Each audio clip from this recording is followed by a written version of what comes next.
जय श्रीमन नारायण।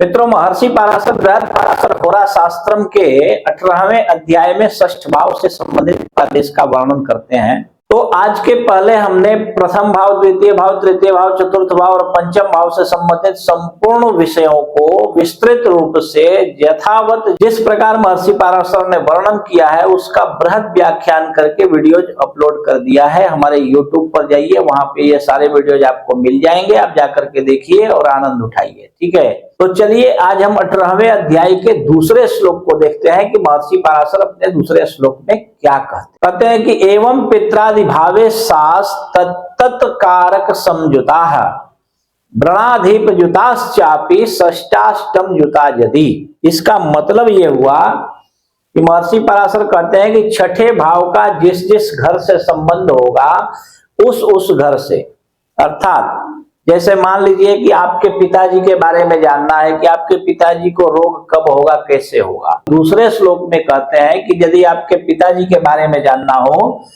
तो आप अपने कुंडली के 10वें घर को देखिए। 9वें घर से भी पिता के बारे में देखा जाता है, परंतु आप 10वें घर को देखिए। 10वें घर में यदि बुध बैठा हो या फिर 10वें घर से देखिए 1 2 3 4 5 6, ठीक है, ये छठा भाव हुआ। तो 10वें घर से छठा भाव जो होता है वो तीसरा घर होता है। अगर तीसरे घर में भी बुध बैठा हो तो आपके पिताजी को रोग देगा। और यदि ये 10वें घर से आप गिरेंगे तो 6 7 8, ये 5वां घर जो होता है वो 8वां बन जाता है। अगर इस 5वें घर में भी बुध बैठा हो, यानी कि छठे घर का मालिक बुध अगर 5वें घर में भी बैठा हो तो आपके पिताजी को बीमारी, रोग, कष्ट, परेशानी देगा। ठीक है, तो यही बात ये महर्षि पराशर जो है अपने 18वें अध्याय के दूसरे श्लोक में आपको समझाते हैं। ठीक है, इस प्रकार आप समझ सकते हैं। और अगर आप अन्य किसी रिश्तेदारों के बारे में, जैसे मान लीजिए आपकी माताजी के बारे में देखना हो तो ये माताजी का घर हुआ। अब माताजी के घर से जोड़ेंगे तो एक तो यहाँ पे बुध बैठा हो तो भी रोक देगा, दूसरा 1 2 3 4 5 6, अगर 9वें घर में बैठा हो तो ये छठा घर होता है। ठीक है, इसमें भी अगर बुध बैठे तो भी आपकी माताजी को कष्ट देगा, रोग देगा, घाव देगा, परेशानियां देगा।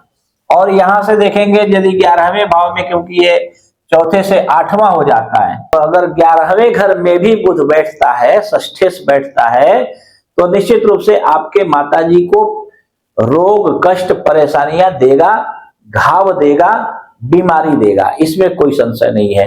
इसी प्रकार से अपने पुत्र के बारे में जानना हो या फिर अपनी पत्नी के बारे में जानना हो या फिर अपने भाइयों के बारे में जानना हो या फिर बड़े भाई बड़ी बहन के बारे में जानना हो तो आप यहां से देख सकते हैं। ठीक यही सूत्र लागू होगा।